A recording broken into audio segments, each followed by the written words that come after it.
उसको समझना थोड़ा कि गुरुजी बार बार बोलते हैं कि मंदिर में जाकर जल चढ़ाओ, मंदिर में जाकर पूजन करो, मंदिर में जाकर पशुपति व्रत करो, मंदिर में जाकर आराधना करो, मंदिर में जाकर भगवान शंकर को बेलपत्र चढ़ाकर खाओ, मंदिर में जाकर दुर्वा चढ़ाकर खाओ, मंदिर में जाकर भगवान को जल समर्पित करो। गुरुजी ये क्यों नहीं कहते कि घर में शंकर जी का शिवलिंग है तो उसकी आराधना कर लो, घर में जो शिवलिंग विराजमान है उसका पूजन कर लो, उस पर चढ़ी हुई बेलपत्र खा लो। मंदिर का ही वर्णन क्यों?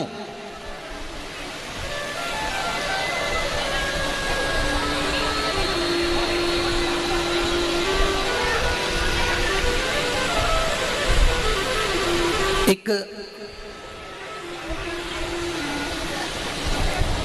आप ये बेलपत्री भगवान शंकर को चढ़ाएं ना चढ़ाएं,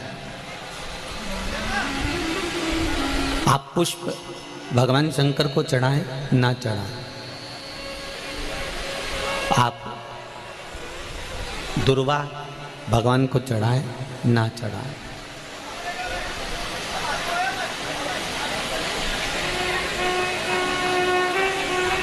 मंदिर में जो शिवलिंग होता है, मंदिर के अंदर जो शंकर भगवान का शिवलिंग होता है वो स्थिर होता है, और घर में जो शिवलिंग है वो स्थिर है क्या? उसको तो तुमने उठाया, उठा के थाली में रखा, स्नान कराया, वापस बिठा दिया।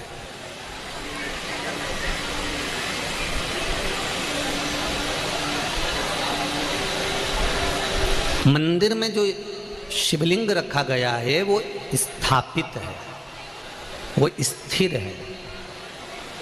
स्थापित शिवलिंग की एक महत्वता सबसे ज़्यादा होती है कि उस पे अगर बेलपत्री चढ़े तो ठीक, फूल चढ़े तो ठीक, सामग्री चढ़े तो ठीक, जल चढ़े तो ठीक।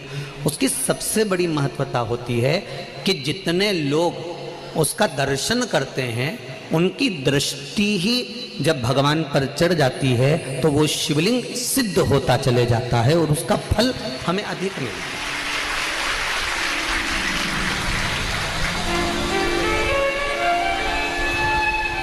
उसका फल हमको अधिकता में प्राप्त होता है।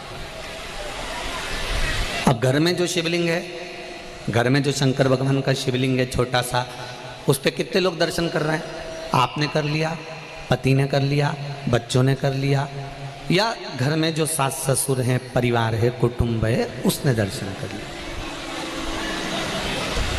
या आपके कोई मेहमान आ गए, आपके कोई रिश्तेदार आ गए तो उन्होंने दर्शन कर लिया। समझ लेना जरा अच्छे से हो।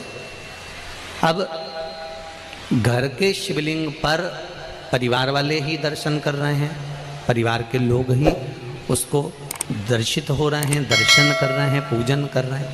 पर मंदिर का जो शिवलिंग होता है कोई ज़रूरी नहीं है कि सब जाकर बेलपत्र चढ़ाएंगे, सब जाकर फूल चढ़ाएंगे, सब जाकर चावल चढ़ाएंगे या एक लोटा जल सब जाकर चढ़ाएंगे। अगर मंदिर का दरवाज़ा खुला हुआ है और मंदिर के बाहर से भी कोई निकल कर जा रहा है, मंदिर उसको मालूम है कि यहाँ मंदिर है और उसकी ये मुख, उसका ये चेहरा मंदिर की ओर भी मुड़ गया। भले गाड़ी चढ़ा रहा था, गाड़ी चलते हुए जा रही थी, भले उसको शिवलिंग दिखा ना दिखा, पर उसका चेहरा मंदिर की ओर मुड़ा तो उसकी दृष्टि का प्रसाद भगवान को चढ़ चुका था, भगवान उसको स्वीकार कर चुका था।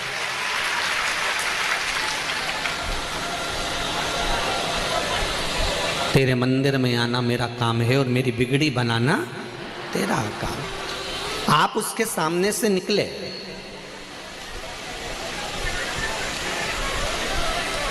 आप उसकी चौखट पे से निकले और उसके सामने उसकी चौखट से जब आप निकले तो मात्र आपका मुख घूमा और उसने आपकी भक्ति को स्वीकार कर लिया। अब एक बात हमने पहले कही थी, आप लोगों को ध्यान में है कि नहीं है? वैसे तो मुझे उम्मीद है कि छत्तीसगढ़ के लोग इतनी जल्दी भूलने वालों में से नहीं है, ठीक है? आप लोगों को सुना होगा, हमने कहा था कोई शिवलिंग जंगल में हो, एकांत में हो, जहाँ कोई नहीं जाता, बोला था कि नहीं बोला था, जहाँ कोई ना जाए, केवल शिवलिंग है, वहाँ कोई जाता ही नहीं है, वहाँ कोई पहुँचता ही नहीं है, और आप वहाँ से निकल कर जा रहे हैं और आपने वहाँ पर एक लोटा जल समर्पित कर दिया या वहाँ सफाई कर दी या वहाँ भगवान की पूजन कर ली, तो वो अधिक फलदायी होता है। उसका कारण क्या है? लिंग पुराण कहती है घर में जो शिवलिंग है उस शिवलिंग से ज्यादा बलवान होता है मंदिर का शिवलिंग। मंदिर के शिवलिंग से ज्यादा बलवान होता है तीर्थ क्षेत्र का शिवलिंग। तीर्थ क्षेत्र के शिवलिंग से ज्यादा बलवान होता है किसी नदी, सरोवर, तालाब, कुंड के पास का शिवलिंग।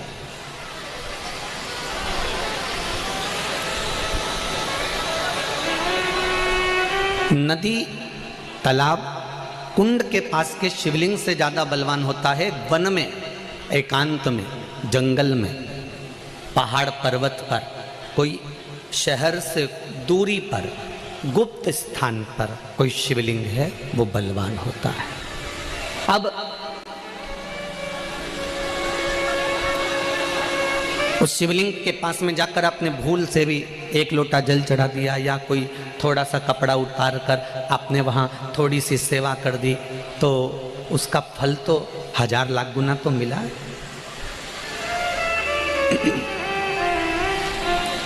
महाभारत की एक कथा है,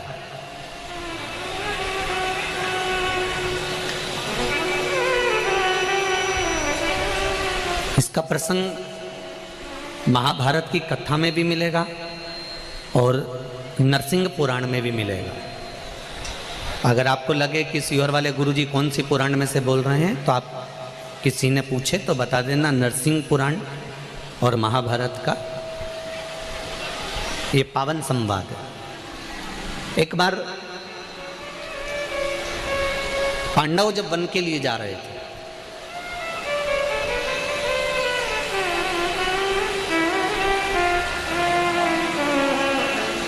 और पांडव जब वन के लिए जा रहे हैं, पांडव वन की ओर प्रवेश कर रहे हैं, कुछ दिन पांडवों को वन में घूमते घूमते निकल गए।